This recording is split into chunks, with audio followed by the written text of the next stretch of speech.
श्री कृष्ण चैतन्य प्रभो नित्यानंद श्री अद्वैत गदाधर शिवासादि गौर भक्त वृंद रूप सनातन भट्ट रघुनाथ श्री जीव गोपाल भट्ट दास रघुनाथ एहि छे गोसाई कौरी चरण वंदन यहाँ हईते विघ्नाशे अभीष्ट पुराण अभीष्ट पुराण अभीष्ट पुराण।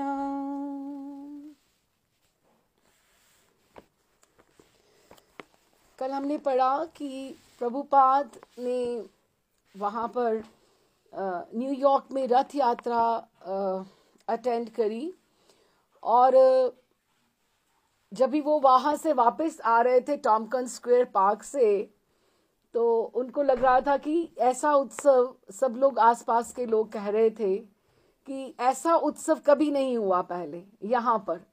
लेकिन ये भी कह रहे थे कि ये जब बहुत साल पहले ये जो बना था पार्क बना था, ये आध्यात्मिक था। तो प्रभुपाद हंसकर बोले, तो क्यों नहीं मेयर से कहकर यहाँ एक मंदिर ही बनवा दें। तो सभी भक्त हंस पड़े। किंतु प्रभुपाद के अनुसार ऐसी बातें सर्वथा संभव थी कि वो हमेशा ऐसा देखते थे कि कौन सी चीज जो है हम ठाकुर की सेवा में उपयोग में ला सकते हैं। अब हम आगे पढ़ते हैं।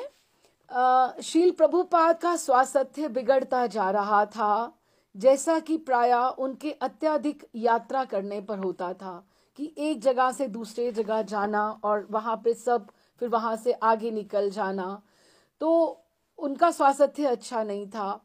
विशेषतः न्यूयॉर्क में उनका स्वास्थ्य गिरने लगा। उनके कार्यक्रम में था कि वे लंदन, पेरिस, तेहरान, बंबई और फिर हैदराबाद जाएंगे, जहां वे नवीन इस्कॉन मंदिर का उद्घाटन करेंगे हैदराबाद में। वरिष्ठ भक्तों ने उनसे प्रार्थना की कि वे इंग्लैंड तथा भारत जाने के पूर्व थोड़ा विश्राम करें। उन्होंने पेंसिल्वेनिया के फार्म में एक दिन बहुत ही आनंद से बिताया था। अतः भक्तों ने सुझाया कि वहां 2-3 मास रहकर आराम करें, स्वास्थ्य सुधारें और लिखें। प्रतिदिन वे प्रार्थना करते रहे कि प्रभुपाद रुके रहें।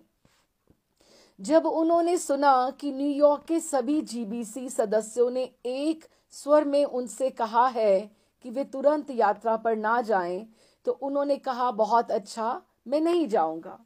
किंतु वे जीबीसी के रोके रुकने वाले तो थे नहीं, केवल कृष्ण के द्वारा रोके जा सकते थे और उनके पास पहले से ही हवाई जहाज का टिकट था और वे यात्रा करने पर दृढ़ बने रहे। उन लोगों ने सिर्फ उन लोगों को रोकने के लिए प्रभुपाद ने कहा कि नहीं, मैं नहीं जाऊंगा, लेकिन वो भीतर से दृढ़ थे कि उन्हें सारे काम के लिए जाना है। प्रभुपाद की विदाई के दिन प्रातःकाल कुछ भक्त उनके कमरे में अंतिम प्रयास करने के लिए आए कि वे यात्रा ना करें। वे कुछ बोले नहीं, यद्यपि वे चलने के लिए सन्नद्ध थे। उनके सेवक उनके झोलों में सामान भर रहे थे और जाने के लिए सारी चीजें तैयार थीं। यहाँ तक कि अब वे अपना कमरा छोड़ रहे थे और एलिवेटर पर चढ़ रहे थे, तब भी कुछ लोग उनका पीछा करते हुए प्रभुपाद को बार बार कह रहे थे कि प्रभुपाद, आप इतने स्वस्थ नहीं हैं, आप कृपया यात्रा ना करें, थोड़े दिन रुक जाएं। रामेश्वर स्वामी ने भी कहा, प्रभुपाद जी विचार कर लें। प्रभुपाद जी शारीरिक दुर्बलता और अपने शिष्यों के आग्रह के बावजूद अभी तक प्रसन्न रह आए थे, लेकिन उनका अभी थोड़ा मुख का जो भाव था थोड़ा बदल गया। एक भक्त ने कहा, यात्रा ना करें, और दूसरे ने कहा, जरा ठहरें और बैठ तो लें, थोड़ा विश्राम कर लें। प्रभुपाद जी मुड़ गए और उनकी आंखें गहरा गई कि बहुत जैसे उनमें पेन होता है, उनमें अलग सा एक्सप्रेशन था उनमें। इस भौतिक जगत से इतना अलग वे इससे पहले कभी प्रतीत नहीं हुए थे कि आज वो बिल्कुल अलग से लग रहे थे।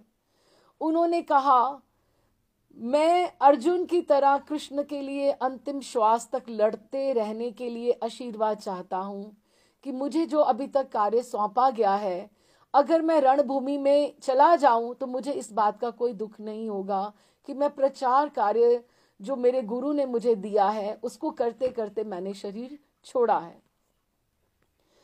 सभी लोग उनकी इस वाक्य के ऊपर मूक बन गए, चुप हो गए, और उनका ये महत्वपूर्ण उपदेश शिष्यों की स्मृति में प्रज्वलित होता रहा कि प्रभुपाद आखिरी श्वास तक नाम प्रचार का कार्य करना चाहते हैं। एलिवेटर मुख्य तले पर खुला और जो ही प्रभुपाद अपनी कार तक जाने लगे, प्रतीक्षारत सैकड़ों भक्तों ने कीर्तन किया और उनको विदाई दी। ये उनका न्यूयॉर्क से आने का था ये सारा। तो अभी प्रभुपाद 1 जनवरी इट्स आई थिंक 9 जनवरी 1977 1977 में प्रभुपाद बंबई में पहुंचे हैं, जहां उनको ये लग रहा था कि वहां पर चोरियां हो रही हैं और काम ढंग से नहीं हो रहा। पिछली बार उन्होंने इंजीनियर को भी दिया था किसी और को काम। श्रील प्रभुपाद भोर होने के पूर्व ही प्रातःकालीन भ्रमण के लिए चल पड़े। भ्रमण उनको it was a routine wherever he used to be, उनको सुबह की वॉक करनी ही होती थी। उन्हें तथा भक्तों को हरे कृष्ण धाम से आम सड़क तक का रास्ता पता था, और जब वे धाम से बाहर आए तो बाएं मुड़े और फिर दाहिने तथा समुद्र तट की ओर ले जाने वाले ब्लॉक से नीचे की ओर जाने लगे तो आकाश मंडल प्रकाशित होने लगा। यहाँ मंदिर जुहू मंदिर से जुहू बीच बहुत पास में है, वॉकिंग डिस्टेंस है। पहले तो वे स्थल को समुद्र से, पहले तो जगह जो थी वो समुद्र से मिलने की कोशिश करी थी, फिर समुद्र को आकाश से वो मिलने को लग रहा था, दिखने लगा था। किंतु धीरे धीरे रंग के अंतर से क्षितिज प्रकट हुआ कि वो जो सन राइजिंग जो थी वो पूरा का पूरा सारा सूर्य वहां पर सब फैला हुआ था, सूर्य की किरणें, और बहुत सुंदर दिख रहा था। आकाश रूपी समुद्र से मिल रहा था, जहां कुछ अंतिम तारे टिमटिमाकर अस्त हो रहे थे। जब प्रभुपाद अपनी टोली के साथ चौड़े समुद्र तट से होकर जा रहे थे तो उनके बाएं झुके हुए ताड़ों की पंक्तियां थी, पेड़ जो थे ताड़ के, और दाहिनी और गरजती हुई लहरें समुद्र से आ रही थी, उताल तरंगें थी। शील प्रभुपाद अपने कंधे के ऊपर ग्रे कलर की ऊनी चादर, केसरिया रंग का रेशमी कुर्ता तथा धोती और हल्के लाल रंग के जूते पहने हुए थे। वे एक छड़ी लिए हुए थे, किंतु उस पर जोर से नहीं, धीरे से झुके हुए थे। वे तेजी से डग भरते तो छड़ी आगे की ओर जाती, वे उसे बालू में गड़ाते और फिर उठा लेते। इस प्रकार वे तालमय डग भर रहे थे। वे तनकल चल रहे थे और उनका सिर उठा हुआ था।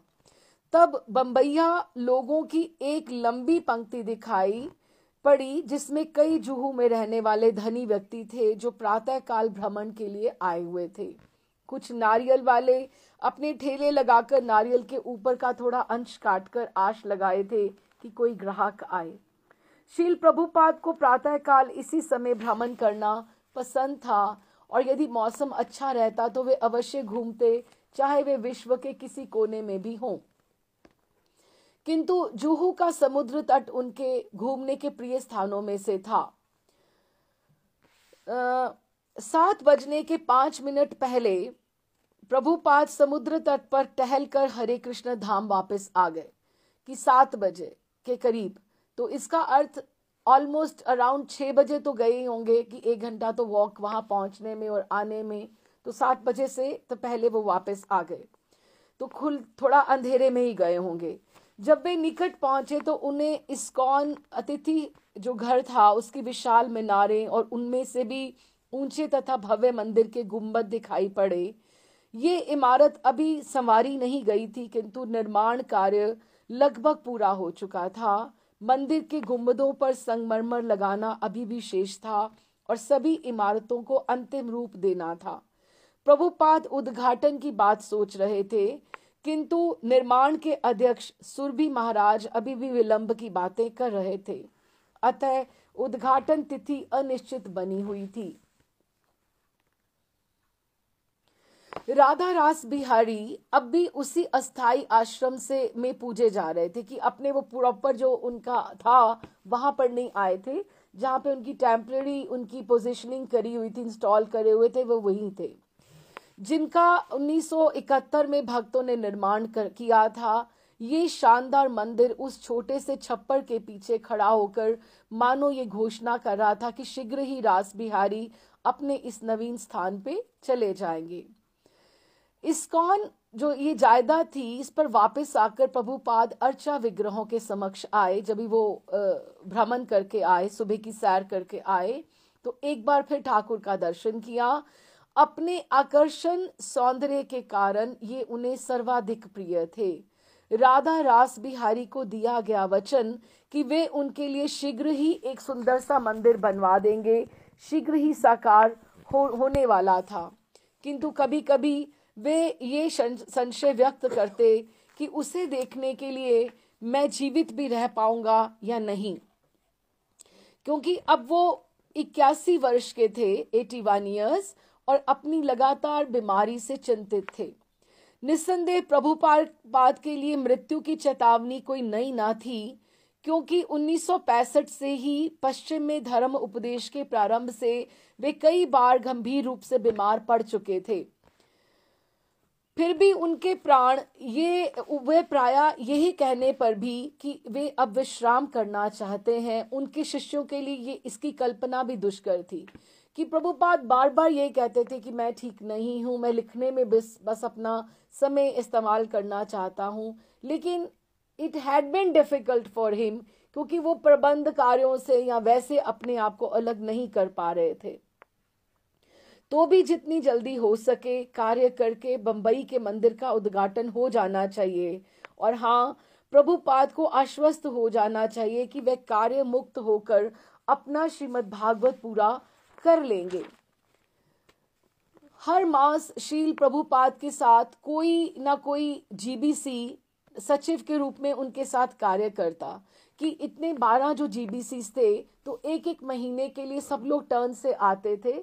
उससे क्या होता था कि उनको प्रभुपाद से पर्सनल ट्रेनिंग भी मिल जाती, पर्सनल सेवा का भी मौका मिलता और उसकी लर्निंग भी बहुत हो जाती। तो उनका प्रत्यक्ष प्रशिक्षण प्राप्त करने एवं उनकी साक्षात संगति में रहने के लिए वहां पर उनके पास ठहरता। जनवरी 1977 में जब वो यहाँ पर हैं, तो उनके सचिव रामेश्वर स्वामी थे। प्रभुपाद उस समय अत्यधिक प्रसन्न एवं प्रोत्साहित हुए जब प्रातः होते ही रामेश्वर लॉस एंजलिस से सीधा बंबई हवाई जहाज से आकर उनके कमरे में प्रविष्ट हुए। कि ये जो इनकी ड्यूटीज थी रोटेट होती थी, कि इनको सचिव जो थे, कभी पहले तो श्याम सुंदर बहुत सालों तक रहे, लेकिन इस तरह से धीरे धीरे हर एक को ड्यूटी मिलती थी जो प्रभुपाद को उनको सानिध्य समीप में मिल सके। तो प्रभुपाद रामेश्वर को से बहुत प्रसन्न थे और इस्कॉन का एक निपुण प्रबंधक मानते थे। विशेष रूप से कृष्ण भावना अमृत संबंधी साहित्य के प्रकाशन तथा वितरण में, और जिसे प्रभुपाद प्रचार कार्य में सबसे श्रेष्ठ समझ रहे थे, कि he was organizing the press, publication, everything so nicely, कि प्रभुपाद उससे बहुत प्रसन्न थे और उनके साथ उनको बहुत अच्छा लगता था। जब प्रभुपाद ने रामेश्वर स्वामी से समाचार बताने के लिए कहा, बताइए कि अब क्या आजकल चल रहा है, तो उसने सूचित किया कि अमेरिका में किस प्रकार कृष्ण भावनामृत आंदोलन पर आक्रमण हो रहा है। अब ये एक नया एपिसोड है, थोड़ा सा मैं आपको बताती हूँ कि क्या हुआ है कि न्यूयॉर्क में कुछ दो भक्त जो नए नए बिगिनर्स थे वो आए हैं। तो उनको कुछ लोगों ने कोशिश भी करी कि वो मंदिर को ज्वाइन ना करें, और उन्होंने फिर मंदिर को ज्वाइन किया, लेकिन वो बिगिनर्स थे बिल्कुल। तो उनके माँ बाप जो थे क्रुद्ध हो गए, वो क्रोधित होकर उन्होंने केस कर दिया संस्था के ऊपर, इस्कॉन के ऊपर, कि ये एक ऐसा धर्म है जो ब्रेन वॉश कर रहा है, जो ब्रेन वॉश कर लेता है।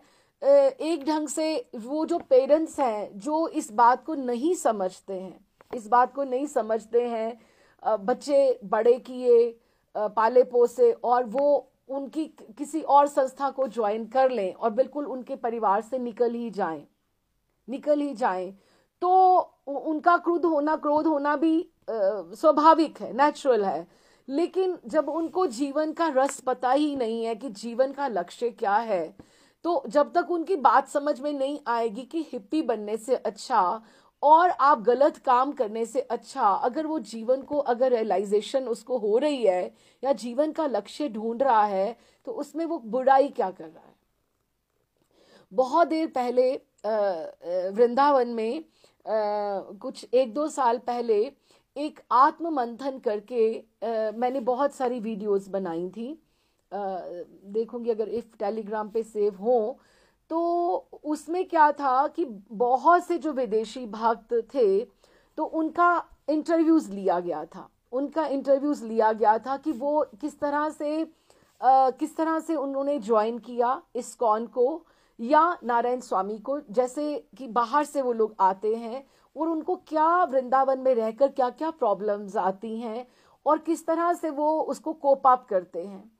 तो उस तरह से अगर हम देखा जाए तो जैसे मैं एक एग्जाम्पल आपको दृष्टांत बताऊं कि उनमें से जैसे एक वो लेडी थी, बहुत अच्छी डेडिकेटेड थी, लेकिन वो कहती कि मेरे माता पिता को पता ही नहीं है कि मैं एक डिवोटी हूँ, कि वो ये सहन ही नहीं कर पाएंगे कि मैं एक डिवोटी हूँ और मैं सब कुछ ऐसे छोड़कर आ गई हूँ या ज्वाइन कर गई हूँ। और वो बड़ी एडवांस डिवोटी थी और उसको सब कुछ ज्ञान था, लेकिन वो उसके पेरेंट्स इस चीज के लिए प्रिपेयर्ड नहीं थे। तो वो सारा साल काम करती थी वहां पर, जब 2 महीने की छुट्टी पैसे कमा के टिकट लेकर, तो फिर वो 2 महीने कार्तिक मास में आकर, दिसंबर और क्रिसमस हॉलीडेज में आकर वो वृंदावन अपने गुरुदेव के पास आश्रम में रहती थी। वो इस्कॉन से संबंधित नहीं थी, लेकिन बहुत से लोगों को, जैसे पेरेंट्स को, कई लोग चोरी छिपे भी इस तरह से डिवोशन के रास्ते में आते हैं, लेकिन उनको पता है कि हमारा रास्ता ठीक है, गलत नहीं है। लेकिन अगर वो पेरेंट्स को पता लगे उनको, तो उन लोगों ने ऐसे ही ये केस हो गया कि ये हमारा जो इस्कॉन है ये जो है ब्रेन वॉश कर देता है कि उनको और किसी चीज में रस नहीं आता और वो ये धार्मिक इधर की तरफ चल पड़े हैं। तो ये रामेश्वर ने उनको आकर ये उनको रिपोर्ट करी। अब हम यहां से पढ़ते हैं, जब प्रभुपाद ने रामेश्वर स्वामी से समाचार बताने के लिए कहा, तो उसने सूचित किया कि अमेरिका में किस प्रकार कृष्ण भावनामृत आंदोलन पर आक्रमण कर रहे हैं, न्यूयॉर्क में, इस तरह से अमेरिका में। शील प्रभुपाद इससे पहले से ही अवगत थे और वस्तुतः ये वही षड्यंत्र था जिसके बारे में वो रामेश्वर से पूछना चाह रहे थे। उन्होंने दिखा दिया था कि वे इससे बिल्कुल नहीं डरते। प्रभुपाद ये बातों से डरते नहीं थे। उन्होंने भक्तों को भी विश्वास दिलाया कि हमें मुकदमे से, इन बातों से नहीं डरना चाहिए और कृष्ण उनकी रक्षा करेंगे, और अगर ये सब हो रहा है तो परिणाम उनके पक्ष में ही होगा।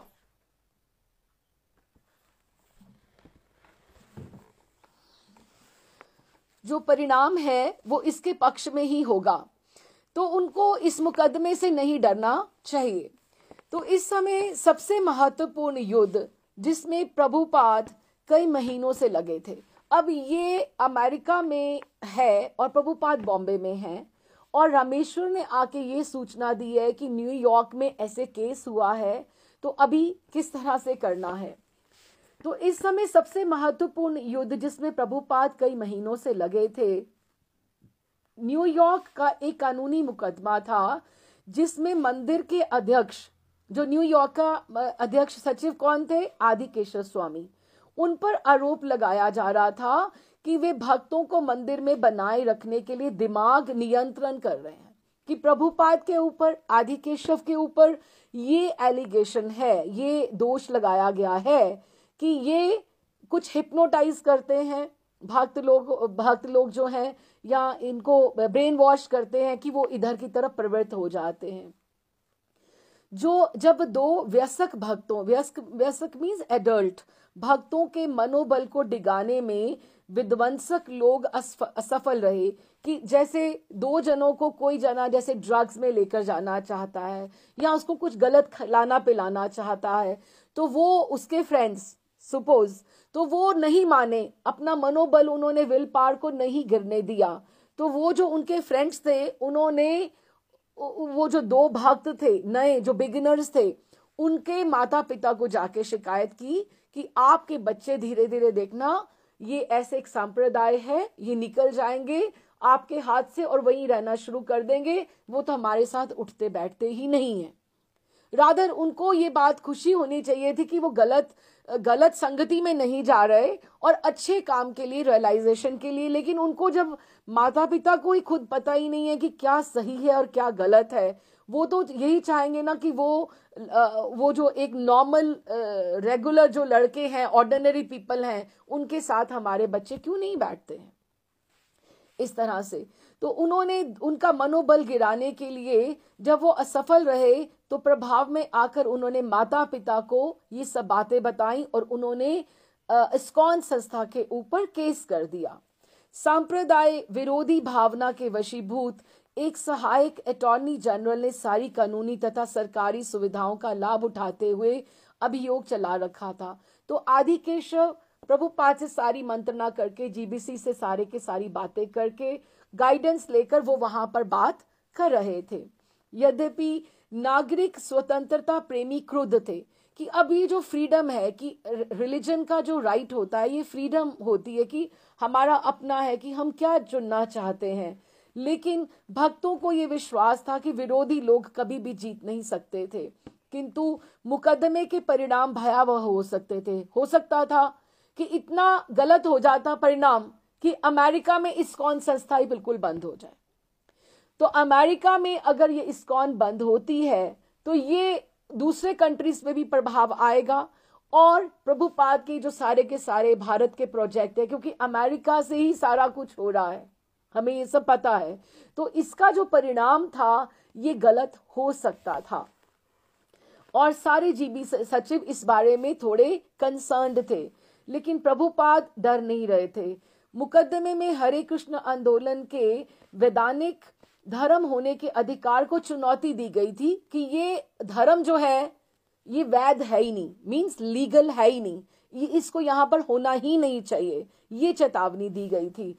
और अपने माता पिता की इच्छाओं के विरुद्ध वयस्क जो एडल्ट भक्त हैं कि आंदोलन में बने रहने की चुनौती दी गई थी कि वो क्यों पेरेंट्स को छोड़कर वहां पर रह रहे हैं।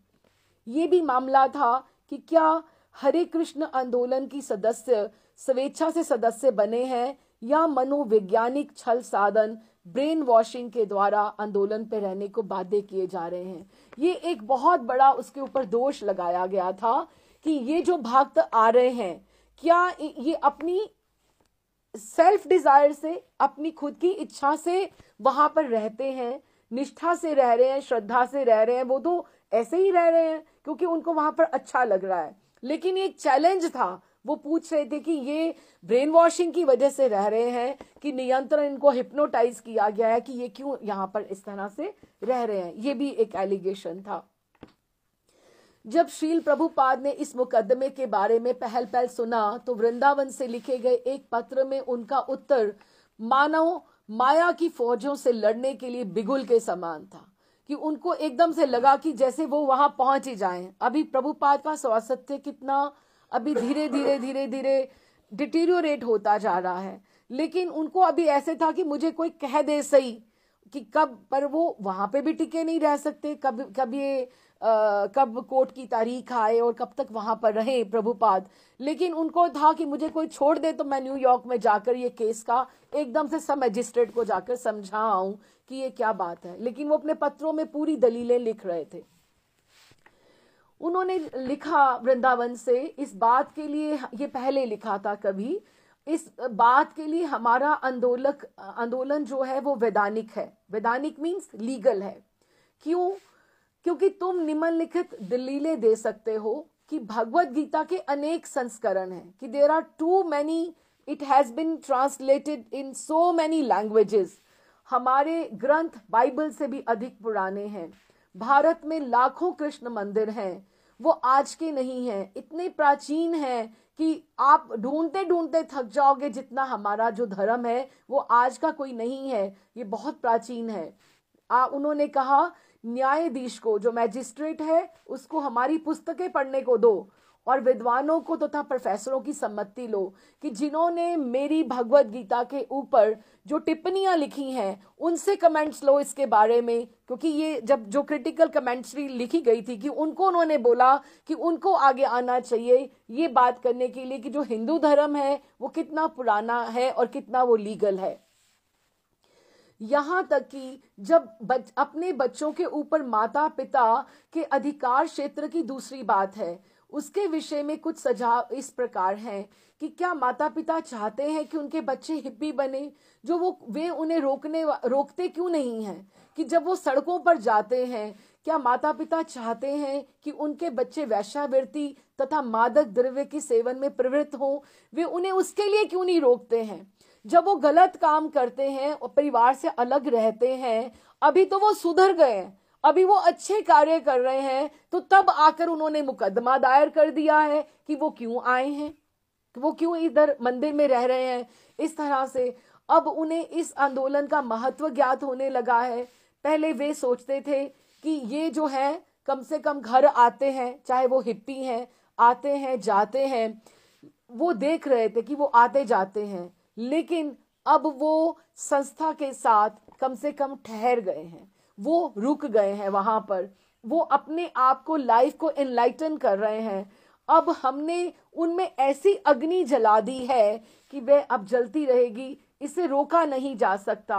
अगर वे उनको वापस भी ले जाएंगे अपने माता पिता के पास, तो वो रहेंगे वहां पर, उनके साथ भी रहेंगे, लेकिन जो उनके आत्मा में जो प्रकाश आया है दीक्षा के साथ, उसको वो कहीं भी खत्म नहीं कर सकते, क्योंकि उनको भी पता लग गया है कि जो भौतिकवाद है, जो ये संसार है, ये निस्सार है, इसका कोई अर्थ नहीं है। मुझे अपने जीवन का लक्ष्य भक्ति में ही ढूंढना है, इसे अभी रोका नहीं जा सकता। आप बड़े से बड़ा दम लगाइए, लेकिन ये जो अग्नि है, ये जो इनके अंदर पावर है, वो जग गई है। जो ब्रेन को स्वच्छ करने वाली पुस्तकें से तो पहले से ही थी, यदि ऊपर से वो रोक भी देती हैं, अगर हमारी बुक्स को बैन कर देंगे, क्योंकि अभी ये केस अगर हो तो वो तो बुक्स भी सारी की सारी बैन हो जाएंगी ना, सारी अगर संस्था ही खत्म हो गई, पूरा का पूरा बैन ही हो गया, कोर्ट में से ऑर्डर आ गया, तो उन्होंने कहा वो भीतर से जो लोग पढ़ चुके हैं, जो दीक्षित हैं, उनकी अग्नि भीतर ही भीतर जलेगी, उसको कोई रोक नहीं सकता। हमारा प्रथम श्रेणी का अभियान है पुस्तक वितरण। तुम लोग घर घर जाओ, लोगों को अपनी तरफ इकट्ठा करो। असली लड़ाई तो अब है। कृष्ण तुम्हारी सब प्रकार से रक्षा करेंगे। क्यों? क्योंकि तुम कृष्ण के लिए लड़ रहे हो, तुम कृष्ण धर्म को आगे लेकर आ रहे हो, तुम इंटरनेशनल जो एक अंतरराष्ट्रीय स्तर के ऊपर तुम कृष्ण की भावना को आगे लेकर आ रहे हो, तो वो तुम्हारे जो पीछे खड़ा है, जो जिसके लिए तुम लड़ रहे हो, वो तुम्हारी रक्षा के लिए क्यों नहीं आएगा। तो प्रभुपाद सबका उत्साह ऊपर कर रहे थे, हालांकि सब विचलित थे जीबीसी कि अगर ये हो गया तो सब कुछ एकदम से हमारी 10 साल की मेहनत जो है वो धाराशायी हो जाएगी। बंबई में श्रील प्रभुपाद के पास बैठे रामेश्वर स्वामी ने उन्हें सूचित किया कि प्रोफेसर जो हैं और राष्ट्रव्यापी समिति कृष्ण भावना अमृत आंदोलन की रक्षा के लिए न्यूयॉर्क में आई है, कि कुछ कुछ लोग ऐसे हैं प्रोफेसर्स कि जहां जहां आपने लेक्चर्स जा जा के दिए थे यूनिवर्सिटी के स्कॉलर्स में, कुछ कुछ लोग आगे आ रहे हैं। प्रभुपाद ने बताया कि भौतिकवादियों के लिए सबसे बड़ा आघात ये है। हाँ देखो, अभी आप ये देखो, ये आम जनता में भी ऐसे होता है। अभी देखो ना, कोई जैसे हमारे परिवार वाले हों, सपोज, या किसी के भी हों, या हमारे दोस्त ही हों, हमारे अपने ही हों, तो अगर हम कुछ अच्छा काम करने के लिए शुरू करें, माला झोली पकड़ना शुरू करें, तो 10 लोग आपकी टांग खींचने वाले होंगे। अरे तू वहां पे नहीं जाता, तू रेस्टोरेंट में नहीं जाता, तू माला क्यों करता है, तू पंडित बन गया है, 20 तरह की आपको बातें करेंगे, क्योंकि आप अच्छे रास्ते के लिए चल रहे हो। ये जो चीजें आती हैं आपकी निष्ठा को चैलेंज करने के लिए आती, कि आपकी निष्ठा कैसे, कितनी परिपक्व है कि नहीं है, आप जिस रास्ते के लिए चले हो कि नहीं है। तो उन्होंने उनको बोल रहे हैं जो भौतिकतावादियों के लिए सबसे बड़ा आघात ये है कि जो मटेरियल संसार में पड़े हुए हैं उनको ये है कि कृष्ण भावना अमृत जो है, वो ये जो आंदोलन है, ये जो मंदिर है, ये जो प्रचार कार्य है, ये इलिसिट रिलेशनशिप को, लड़कियों के साथ घूमना उसने बंद करा दिया है।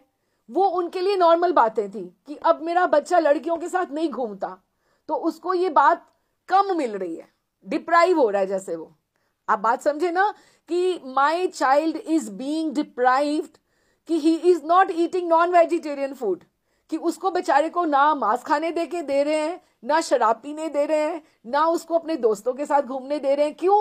क्योंकि ये धर्म ये बीच में आ गया है। लेकिन ये कितनी अजीब सी बात है, ये हंसी का विषय है कि मांसाहार तथा मादक द्रव्य सेवन का ये विरोधी है। कौन?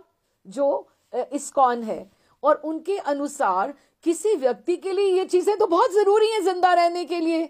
उसको शराब भी चाहिए, उसको मांस भी चाहिए और उसको इंजॉयमेंट भी चाहिए। वो ऐसा क्यों बन गया है कि वो ये सब चीजें इंजॉय नहीं कर पा रहा।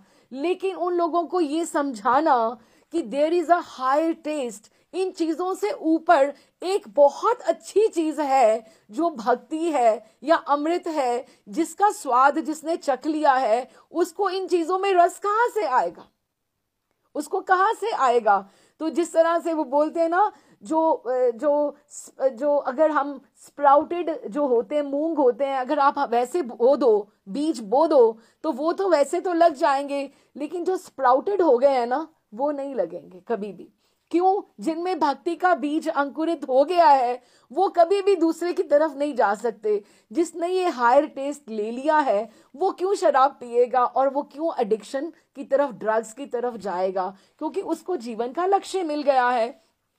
तो ये उनके पेरेंट्स इस बात को कर रहे हैं, फॉरवर्ड कर रहे हैं कि कहते वो क्या नहीं कर रहा, कहते वो शराब नहीं पीता, ये प्रॉब्लम इनको हो रही है।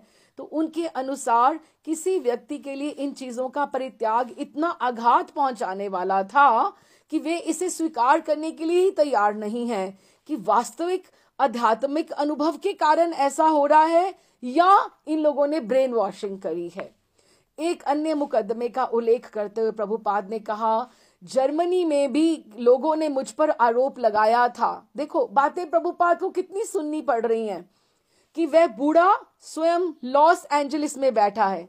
प्रभुपाद स्वयं बोल रहे हैं, हाँ, कि वो बूढ़ा अपने लिए बोल रहे हैं कि लोगों ने कहा था जर्मनी में, वह बूढ़ा स्वयं लॉस एंजलिस में बैठा है और इन युवकों को धन कमाने के लिए रख छोड़ा है और वे सोचते हैं कि मेरे पास उनके दिमाग को नियंत्रण करने की शक्ति है और मैंने इनको अपने कार्य के लिए लगा रखा है। वो मेरे लिए रुपया इकट्ठा कर रहे हैं और मैं उसका भोग कर रहा हूं। देखो कितने बड़े इल्जाम हैं प्रभुपाद के लिए। इतने विशुद्ध भक्त को भी कितना कुछ सहना पड़ रहा है।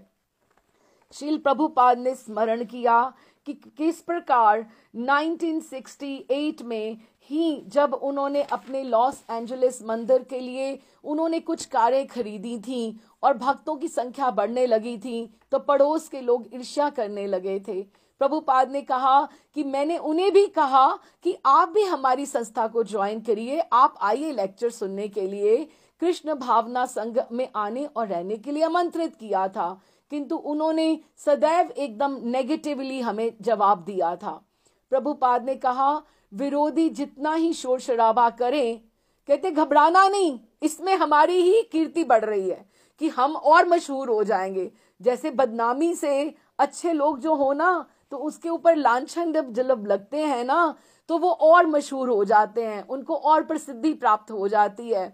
तो उन्होंने कहा, प्रभुपाद ने कहा, ये शोर शराबा जितना करेंगे, कृष्ण भावना अमृत आंदोलन और प्रसिद्ध होगा, क्योंकि लोग आकर कहेंगे, अरे वो तो इतना प्रसाद बांटते हैं, अरे वो लोग, उन लोगों ने तो इतना अपना आराम छोड़कर हमारे लोगों की भलाई के लिए लगे हुए हैं। अरे वो लोग, जो लोग बिल्कुल इतना संसार की भलाई के लिए उन्होंने अपना जीवन तक अपनी सुख सुविधा भी त्याग दिया है, हम उनके खिलाफ बात कर रहे हैं क्या? इस तरह से तो कहते हैं हमारी प्रसिद्धि उनसे होगी। उन्होंने ये भी तर्क किया कि लोग अगर कुछ गलत बोल रहे हैं तो ये सशक्त प्रचार के विरोध में बोल रहे हैं कि हमारा काम इतना आगे बढ़ रहा है कि उनको इस तरह से हमारी ही प्रसिद्धि होने वाली है। रामेश्वर ने कहा कि जहां तक ब्रेन वॉशिंग की बात है, उनका कहना है कि हमारी जीवन शैली जो है, हमारा जो रहने का स्टैंडर्ड ऑफ लिविंग जो है, वो भक्तों को ग्रहण करके उन्हें दुनिया से विलग कर देती है। And it is right. हम लोग, जो मैं समझती हूँ, devotees are misfit for the society. आपको जिस रास्ते पे हम चल पड़ते हैं, हमें जैसा संग चाहिए, हमें उन्हीं के साथ, रुचि वाले लोगों के साथ ही आनंद आता है। हम लोग किसी और जगह पे जाकर नहीं बैठ सकते, उनके साथ हमारी बातें नहीं हो सकती। हम कितना लंबी किसी के साथ बातें कर सकते हैं। तो उनको लगता है कि वो दुनिया के नहीं रहे, वो केवल और केवल कृष्ण के हो गए हैं। है तो अच्छी बात। अगर कोई कहे कि वो कृष्ण का हो गया तो कितनी सुंदर बात है। ठाकुर भी सोचे कि दुनिया कह रही है अरे ये कृष्ण का हो गया, अरे ये कृष्ण का हो गया। कृष्ण भी तो सोचे कि मैं इसका हूं, ये मेरा है। ये भी तो कितनी सुंदर बात है ना। तो उन्होंने कहा, प्रभुपाद ने कहा, हाँ, हमें तुम लोगों से मिलने जुलने में घृणा है, हम नहीं चाहते। क्यों? क्योंकि तुम लोग अच्छा संग नहीं हो। कोई भी भद्र पुरुष गुंडों से मिलना जुलना पसंद नहीं करता। जब कोई भक्त हो जाता है, क्योंकि प्रभुपाद ने तो सीधी बात करनी है, किसी को अच्छी लगे कि नहीं लगे। तो उन्होंने कहा कि अगर कोई जो भक्त हो जाता है वो गुंडों के साथ क्यों बैठेगा, वो मांस मदिरा क्यों लेगा। हमें मिलना जुलना पसंद नहीं है। कभी कभी बतखों को और हंसों के बीच में आपने कभी देखा है कि वो इकट्ठे रहते हैं? जो भक्त हो जाते हैं वो हंस हो जाते हैं, वो डक्स के बीच में क्यों रहेंगे? तुमने कभी हंसों और कौओं को इकट्ठे रहते देखा है? ये प्रकृति का विभाजन है कि उनका अगर नेचर अगर उनका मेंटल स्टेट इतना अपलिफ्ट हो गया है कि वो दूसरों के साथ रहना क्यों पसंद करेंगे। हमेशा तुमने देखा होगा कि एक जाति के कौवे और एक जाति के पक्षी एक साथ उड़ान भरते हैं। वो दो तीन टाइप के नहीं होते हैं। हर एक को अपना संग प्रिय होता है, जिसमें उसकी प्रोग्रेस हो, जिसमें वो बिलोंगिंगनेस उसको मिले। रामेश्वर ने कहा कि वो कहते हैं, उन्होंने ये भी लगाया है, हमारे ऊपर दोष लगाया है कि उनका कहना है कि हमने अपने सदस्यों को पे प्रतिबंध लगा देते हैं कि वो कहीं और नहीं जा सकते। प्रभुपाद कह दे गुस्से में, बिल्कुल हाँ, हम बुरे से अच्छा बनाने के लिए सबके ब्रेन वॉश कर रहे हैं। हम जो इतना वो गंदा कचरा भरा हुआ है उन लोगों के दिमाग में, तो हम उसकी मस्तिष्क की धुलाई करते हैं। यही हमारा कार्य है। हम मस्तिष्क में जो उनकी सारी धूर्तता, सारा अज्ञान, जो बिल्कुल अंधेरा, जो सब कुछ पड़ा हुआ है, जो संस्कार, जो जितना हम मार्जन करते हैं, हम उसकी धुलाई कर देते हैं अच्छे से। और उसके दिमाग में से सारी रद्दी वस्तुओं के लिए प्रेम, मांसाहार के लिए, अवैध रिलेशंस के लिए, जो इलिसिट रिलेशनशिप है, और जुए के लिए जो भरा पड़ा है, हम सब निकाल कर बाहर फेंक देते हैं। क्या तुम अपना कमरा नहीं धोते? क्या कमरा धोना बुरी बात है? तुम्हारा अपना शरीर नहीं धोते हो? तो इस तरह अगर हम दिमाग धोते हैं तो हम उनका कूड़ा करकट बाहर फेंक रहे हैं। हम उनको एक अच्छी चीज दे रहे हैं। उस चीज को सब लोगों को अप्रिशिएट करना चाहिए, ना कि ये बात करना चाहिए कि हम गलत काम कर रहे हैं। अतः यदि तुम अपने कमरे को अच्छी तरह से सफाई कर देते हो तो तुम्हें कौन दोष देता है? किंतु तुम इतने धूर्त हो, ये प्रभुपाद का फेवरेट वर्ड, रास्कल, स्काउंड्रल, वो बोला करते थे इंग्लिश में। हिंदी में उन्होंने उसके लिए धूर्त बोला। किंतु तुम इतने धूर्त हो कि उल्टा हमारे ऊपर दोषारोपण करते हो, जैसे हम तुमसे पैसे ले रहे हैं, हम तुम्हारे बच्चों को सुधार रहे हैं। जो काम तुम नहीं कर सके वो हमने उनका कूड़ा करकट दिमाग में से निकाला है। हम कूड़ा करकट धोकर बाहर कर रहे हैं और तुम हमारा ही विरोध कर रहे हो। ये तुम्हारी तुच्छ बुद्धि है। किंतु बुद्धिमान पुरुष कूड़ा करकट धो देते हैं। सफाई करना हर एक अच्छी सभ्यता का नियम है। और हिंदू सभ्यता जो है, हिंदू धर्म जो है, इतना ऊपर है कि वो अपने ही नहीं दूसरों का भी कूड़ा करकट धोते हैं। और यही हम कर रहे हैं। वैदिक सभ्यता, फिर प्रभुपाद को और गुस्सा आ गया। बहुत अच्छा बोले प्रभुपाद। कहते वैदिक सभ्यता अगर मैं अपना हिंदू धर्म लेकर आऊं तो तुम तो ऐसे सब लोग अमेरिकन हो कि तुम अछूत हो, तुम्हें तो छूना भी पाप है। हम तुम्हारा स्पर्श करने आए हैं, तुम्हें हम पवित्र करने आए हैं, अतः तुम सफाई करो, पहले साफ बनो। भारतीय सभ्यता के अनुसार जो कुत्ता रखना है अस्पर्श्य है, कुत्ते को घर पे रखना, कुत्ते को छूना अस्पर्श्य है। लेकिन वही तुम्हारा सबसे अच्छा मित्र है, तुमने उसी को अपनी गोदी में बिठा के रखा है, अतः तुम छूने योग्य नहीं हो। अतः हमें तुम्हारी मस्तिष्क की धुलाई करनी पड़ती है। जब तक तुम्हारे मस्तिष्क धुल नहीं जाते तुम कृष्ण को क्या समझ सकते हो। मनुष्य अपनी संगति से जाना जाता है। जब तुम कुत्ते के साथ सोते हो, उसके साथ खाते हो, वो तुम्हारी गोदी में बैठता है, तुम्हारी गाड़ी में घूमता है, जब वो आगे आगे तुम उसको वॉक के लिए लेके जाते हो और उसके पीछे पीछे उसके नौकर की तरह चलते हो, तो कौन किसका ध्यान रख रहा है? तुम उसका ध्यान रख रहे हो, तुम उसके नौकर हो कि तुम उसके मालिक हो। और तुम्हारा सबसे अच्छा मित्र है कौन? कुत्ता। तो तुम क्या हो? तो प्रभुपाद बोले तो तुम क्या हो? क्योंकि हर कोई अपने संग के साथ पहचाना जाता है। तुम कितने लोगों के साथ बैठते हो? तुम्हें तो हमारा धन्यवाद करना चाहिए, आभार करना चाहिए कि हम ये सारी बातें तुम्हारे दिमाग में से निकालने के लिए आए हैं। तुम्हारी धुलाई अच्छे से होनी चाहिए, तुम्हारी सफाई होनी चाहिए।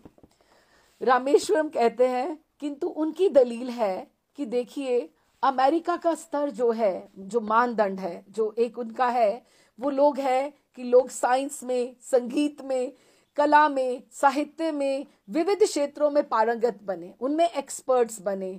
संस्कृति तथा शिक्षा का ये जो मानदंड है यूरोप में उत्थान के विचार से आया है।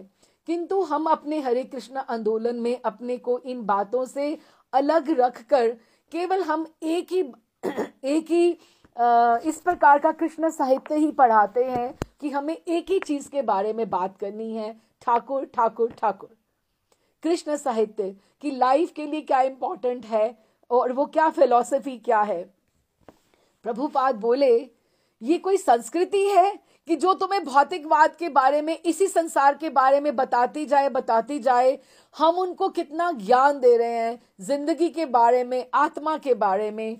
जो ही तुम बदल जाते हो तो ये संस्कृति नहीं रहती, ये तो मनोधर्म है और दिमागी दुर्बी संधि है। हाँ, हम तुम्हारी तरह, प्रभुपाद क्या कहते हैं, गुस्से में है प्रभुपाद, हाँ हम तुम्हारा बकवास बंद कराना चाहते हैं। यही हमारा लक्ष्य है, यही हमारा मिशन है। जो बुद्धिमान है उन्होंने ग्रहण किया है और तुम भी ग्रहण करो अगर तुम बुद्धिमान हो तो। रामेश्वर कहते हैं, उनका कहना है कि यदि आपके सदस्य भद्र पुरुष हैं, कि अगर आप लोग अच्छे बन जाते हो तो फिर आप जगह जगह पर जाकर लोगों को क्यों परेशान करते हो कि ये किताबें खरीद लो। कोई हवाई अड्डे पे खड़ा है, कोई किसी स्टोर के बाहर खड़ा है, आप क्यों लोगों को परेशान करते हो? अब लोगों को इससे भी परेशानी है कि किताबों के लिए आप बेचने के लिए उनको क्यों आप परेशान करते हो। प्रभुपाद कहते हैं वे उनको परेशान नहीं करते, उन्हें वो समझना चाहिए कि वो उनको फ्री में शिक्षा दे रहे हैं, उनको ये बात समझा रहे हैं कि आत्मा भी कोई चीज होती है। तुम ऐसे ही, जैसे तुम बड़े तुम्हारे मर गए, तुम भी ऐसे मर जाओगे और ऐसे ही तुम्हारा अगला जन्म तुम्हारा हो जाएगा। अगर वो उनको फ्री में शिक्षा दे रहे हैं तो इसमें बुरी बात क्या है। जब किसी चोर को सलाह दी जाती है कि कृपया चोर मत बनो, तो उसे वो समझता है कि ये मुझे परेशान कर रहा है। तो हम भी तो वही कर रहे हैं ना। चोर को कहाँ अच्छा लगेगा कि उसको कोई कहे तू चोरी मत कर। वो लोग जो गलत कर रहे हैं तो हम उनको यही समझाने जाते हैं कि तुम ये ऐसा मत करो। ये तो सद उपदेश है। रामेश्वर कहते हैं, उनका कहना है ये उनके निजी जीवन पर हमला है, कि उनकी पर्सनल लाइफ है, कि nobody has got right to interfere, कि हमारी जिंदगी में कोई आके हमें परेशान मत करे। प्रत्येक व्यक्ति को अधिकार है जैसा वो चाहे वैसा वो सोचे, उसको किसी के बारे में वो क्यों कोई उसको कहे। प्रभुपाद कहते हैं हाँ, तो जैसा वो चाहे वो करे, लेकिन हमें भी तो अधिकार है इस तरह से जो मैं सोचूं वो मैं करूं। मुझे ऐसा ही सोचने का अधिकार है और मुझे ऐसे ही पुस्तकें बेचने का अधिकार है। मैं अपना काम कर रहा हूं उनको अच्छा लगता है तो ले, नहीं लेता तो हम फोर्स तो नहीं किसी को कर रहे, हमें अपना अधिकार है, उनको अपना अधिकार है। तो रामेश्वर कहते हैं अतः यदि वो आपकी फिलॉसफी को नहीं सुनना चाहते तो वो कहते हैं कि आप हमारे ऊपर इम्पोज क्यों कर रहे हो। प्रभुपाद कहते हैं हम एक आपको अच्छी चीज बता रहे हैं, एक अच्छी आपको फिलॉसफी बता रहे हैं, हम लोग प्रचार कर रहे हैं अपनी चीज का, अगर कि आपको इससे लाभ पहुंचेगा। अगर आपको लाभ पहुंचता है, अब अगर आपकी बुद्धि में ये बात बैठती है तो आप इसको खरीदो, नहीं बैठती तो आप आगे चलो। हर एक को, सेल्समैन को अपना आइडिया बेचने का अधिकार है और मैं वही कर रहा हूं। जो लोग पढ़ते हैं उन्हें लाभ होता है, और आप बड़े बड़े साइन बोर्ड लगाकर सड़कों के ऊपर प्रचार करते हो ना, तो इस तरह से हमने भी अपने सेल्समैन छोड़े हुए हैं कि आप भक्ति करो, हायर टेस्ट को देखो, ये आप फजूल के काम मत करो। हम भी तो कहते कृपया आइए खरीदिए। आप अपनी तथाकथित अच्छाइयां हम पर क्यों लाद रहे हो? आप भी तो ऐसा ही करते हैं ना। हर सेल्समैन को हक है कि प्रभुपाद अपनी बात से पीछे नहीं हट रहे हैं। घंटों इस तरह का बहस रामेश्वर पॉइंट लेकर आते थे, प्रभुपाद उसको काट देते थे। तो रामेश्वर कृष्णा भावनामृत आंदोलन के विरुद्ध सारे तर्कों को खोलता जा रहा था कि जो जो उसने वहां से उसको जवाब देना है, और श्री प्रभुपाद उन्हें काट रहे थे। प्रभुपाद ने इन तर्कों को बचकाना तथा बेहुदा बताया, और उन्होंने उसे कहा कि ये कोई भी अच्छी बातें नहीं है, और उन्होंने सिद्ध किया कि शास्त्र तथा तर्क से उन्होंने सिद्ध किया कि जो अभक्त हैं उनमें ये कोई सद्गुण नहीं है, और ईश्वर चेतना के अभाव में वे पशुओं से भी गिरे हुए हैं। कि जो इग्नोरेंट हैं, जो भगवान से विमुख हैं, ये वही जान सकता है जो इस प्लेटफॉर्म पर भक्ति के आ जाता है कि दूसरा संसार क्या कर रहा है और हम कौन से रास्ते पर चल पड़े हैं। ये वही समझ सकता है। अगर हम उसी भेड़ों के झुंड में हैं तो हमें ये कभी भी पता नहीं लग सकता कि एक और भी रास्ता है जिस पर इंसान को चलना चाहिए। लेकिन जब आप भक्ति के रास्ते पे चलना शुरू करते हो तो आपको एक करुणा होती है कि हमें एक अच्छी चीज मिली है, दूसरों को भी मिलनी चाहिए। हमें एक अगर जीवन का लक्ष्य मिला है तो दूसरों को क्यों नहीं मिलना चाहिए? वो हमारे ही अपने हैं, वो हमारे ही अपने रिश्तेदार या हमारे अपने ही माता पिता हैं। तो उन्होंने कहा कि ऐसे व्यक्तियों को आलोचना करने का भी कोई अधिकार नहीं है, और उसकी आलोचना मानव जीवन के वास्तविक उद्देश्य के प्रति अज्ञान की सूचक है। कि वो इग्नोरेंट है, उन्हें जब पता ही नहीं है, जब उन्होंने आम खाया ही नहीं है तो वो कैसे बताएंगे कि आम का स्वाद क्या है? वो तो केले को ही सराहेंगे ना कि केला ही अच्छा है, अवाकाडो ही अच्छा है, कि उसी को खाना चाहिए। प्रभुपाद जी कृष्ण भावना अमृत आंदोलन के बचाव में तल्लीन रहे। उन्हें भगवान, उनको बहुत अच्छा लग रहा था कि I am fighting for Krishna, I am fighting for Chaitanya Mahaprabhu, कि मैं उनकी टीम का हूं, मैं चैतन्य महाप्रभु की टीम की तरफ से उनकी बात को, आइडिया को आगे रख रहा हूं। निस्संदेह वे मुख्यतः अपने शिष्यों के हित के लिए ही बोल रहे थे, किंतु इससे भी आगे वे समस्त प्राणियों पर अपनी करुणा तथा कृष्ण भावनामृत आंदोलन के प्रति अपनी निष्ठा व्यक्त कर रहे थे। रामेश्वर कहते हैं किंतु ईसाई कहते हैं जो क्रिश्चियंस हैं कि यदि भगवान की इच्छा थी कि हम कृष्ण में विश्वास करें तो बाइबल के अनुसार वे हम सिनाई के पर्वत पर जब उन्होंने 10 कमांडमेंट्स हमें दी तो उसमें से एक ये भी बता देते कि आप कृष्ण को फॉलो कर लो इस तरह से, और जीसस क्राइस्ट के माध्यम से कह गए होते। जीसस कहते हैं मैं ही तो एकमात्र साधन हूं, कि I am the only saviour. उन्होंने कहा, प्रभुपाद को कितनी बातें नहीं वहां पर, उनका हर बात को कितना आर्ग्यूमेंट नहीं देना पड़ा, और उन्होंने दिया हर बात को। प्रभुपाद ने कहा, और एक और बात है, प्रभुपाद ने अपने ग्रंथों में लिखा है कि जो मोहम्मद है, जीसस है, दे आर नॉट गॉड, वो भगवान के पुत्र हैं, वो एक अच्छी आत्मा है, वो भगवान नहीं है। उन्होंने कभी ये नहीं कहा कि आई एम द गॉड, उन्होंने भगवान को पूजा करने के लिए कहा, लेकिन ये कभी नहीं कहा कि मैं भगवान हूं। वो भगवान के पुत्र हैं, जैसे हम एक बहुत बड़े संत मान लें, सेंट मान लें, इस तरह से। तो प्रभुपाद कहते हैं ये तो ठीक है कि उन्होंने 10 कमांडमेंट्स में से करके नहीं बता कर गए, लेकिन किंतु जीसस तुम्हें इसलिए अधिक नहीं बता गए क्योंकि तुम धूर्त हो, क्योंकि तुम धूर्त हो। क्यों? तुमने कभी पहले 10 कमांडमेंट्स को भी तुमने पालन किया है? तुम कहां उनके उपदेशों को पालन करते हो? उन्होंने सबसे पहले लिख कर गए, दाउ शैल नॉट किल, तुम्हें हिंसा नहीं करनी चाहिए। और क्या तुम रुकते हो? तुम मांसाहार नहीं करते हो? तुम इसको ये ले लेते हो कि तुम्हें ह्यूमन बीइंग को, अगर उन्होंने, जीसस ने लिखा होना था, कमांडमेंट में लिखा होना चाहिए था कि thou shall not kill human being, ये लिखा होना चाहिए था ना। लेकिन उन्होंने ये बात लिखी, thou shall not kill. Kill means any living being. तुमने कभी मानी है इस बात को? कभी भी नहीं तुमने इस बात को माना। तुम मांस खाते हो। तुम वो वाली कमांडमेंट्स पहले आप पूरी करके दिखाओ कि आप लोगों को उतना प्रेम करके दिखाओ सारा जीव मात्र से। तुम हिंसा मत करो। ये जीसस क्राइस्ट की मूर्खता नहीं थी, क्योंकि तुम तो इसके काबिल भी नहीं थे। क्योंकि तुम इतने बड़े धूर्त हो, इसलिए उन्हें समझ नहीं सकते, इसलिए वे तुम धूर्तों से बचते रहे और खुद वो सूली पर चढ़ गए तुम्हारे पापों के लिए। बातें तो सारी सही हैं, और प्रभुपाद इतने गुस्से में हैं और धूर्त वो इस तरह से कह रहे हैं कि वे तुम धूर्तों से बचते रहे, क्योंकि उन्होंने जो कुछ भी कहा तुम उसका पालन कहां तक कर सकते थे? तो फिर तुम क्या समझोगे? इसलिए बेचारे खुद उन्होंने अपना जीवन त्याग दिया और तुम लोगों को कहना ही बंद कर दिया। एक 10 कमांडमेंट्स रख के तुम्हारे लिए चले गए, तुम वो भी नहीं उसको पूरा कर पाए। वो तुम्हें क्या अच्छा इससे आगे और बता कर जाते। रामेश्वर कहते हैं, हाँ प्रभुपाद, मेरे विचार से सारे तर्क अब समाप्त हो गए हैं। श्रील प्रभुपाद ने निष्कर्ष निकाला, वस्तुतः उनके जो तर्क हैं वो बिल्कुल ठीक नहीं है, पुष्ट नहीं है। अतः ये कृष्ण की तुम बिल्कुल नहीं घबराना। ये योजना है कि वो हमारी प्रसिद्धि, हमारे इस्कॉन की प्रसिद्धि इससे और आगे फैलेगी। जितना लोग विरोध में खड़े होंगे और आगे आगे का आगे बढ़ेगा, इसलिए हम और प्रसिद्ध हो सकेंगे। उन्होंने कहा कि विरोध तो केवल उपदेश देने का अवसर मात्र है। देखो इनकी बात से हमें कितना उपदेश मिल गया। देखना कोर्ट में भी यही कुछ होगा, कृष्ण की बातें होंगी, कृष्ण के नाम का उच्चारण होगा, हमारी भगवत गीता की बात उठेगी, तो कितनी अच्छी बात है, ठाकुर का प्रचार ही तो होगा ना।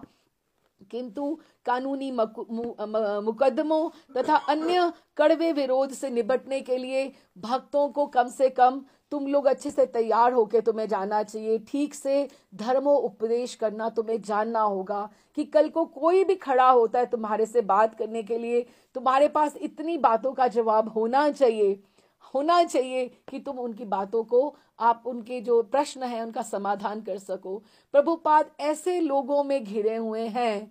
अब प्रभुपाद कहाँ और बातें कर पाते कि ठाकुर जी की निकुंज लीला रस की बातें करते, और ठाकुर जी की कुछ उत्सवों की, होली उत्सव और गोवर्धन लीला की प्रभुपाद बातें करते। प्रभुपाद किस अवस्था में और कैसे लोगों के बीच में प्रचार कर रहे हैं और क्या क्या उनको सुनना पड़ रहा है।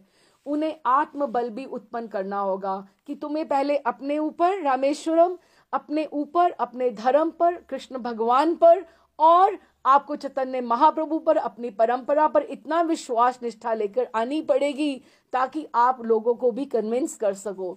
वे अपने भक्तों से रात दिन बातें करके उन्हें योद्धा के लिए, योद्धा की तरह तैयार कर रहे थे। तो अभी देखते हैं अगली बार कि इस केस का क्या रिजल्ट होता है। ये ज़्यादा थोड़ा कठिन था, तो हमने बहुत ज़्यादा कवर नहीं करा, इसीलिए but we had to do it. बोल श्रील प्रभुपाद की जय।